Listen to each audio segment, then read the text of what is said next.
दोस्तों, अफ्रीका महाद्वीप दो हिस्सों में टूटने वाला है। ये सवाल एक बार फिर से भूगर्भ वैज्ञानिकों के लिए उनके बीच में चर्चा का विषय बन गया है। इसकी वजह हाल ही में दक्षिण अफ्रीका के केन्या में देखी गई एक बड़ी दरार है जो मीलों लंबी है।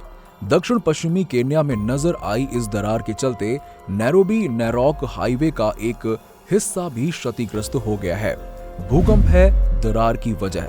स्थानीय मीडिया रिपोर्ट्स के मुताबिक भूकंप की गतिविधियों के चलते ये हाईवे क्षतिग्रस्त हुआ है। भूगर्भ शास्त्रियों के मुताबिक इस विशालकाय दरार ने उस सवाल को फिर से जिंदा कर दिया है कि लाखों सालों से अफ्रीका महाद्वीप दो हिस्सों में टूट रहा है। फिलहाल ईस्टर्न अफ्रीकन रिफ्ट वैली करीब 3000 किलोमीटर तक फैली हुई है।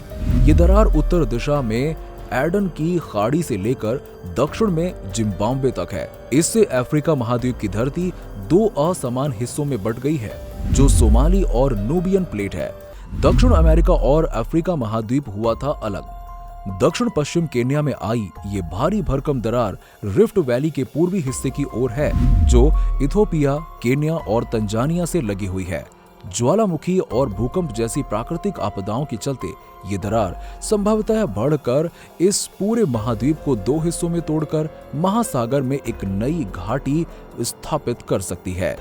ये घटना प्रत्यक्ष रूप से दक्षिण अटलांटिक महासागर में देखी जा रही है। करीब 13 करोड़ 80 लाख साल पहले दक्षिण अमेरिका और अफ्रीका के टूटने के परिणाम स्वरूप ये हालात बने रहे हैं। अगर इन दोनों के समुद्र तट पर नजर डालें तो एक एक की विशाल काय महाद्वीप से टूटे हुए स्पष्ट हिस्से नजर आते हैं। 13 साल पहले आई थी दरार। जानकारी के मुताबिक वर्ष 2015 में अफ्रीका महाद्वीप के इथोपिया में 60 किलोमीटर लंबी दरार आ गई थी। ये दरार लगातार बढ़ती ही जा रही थी।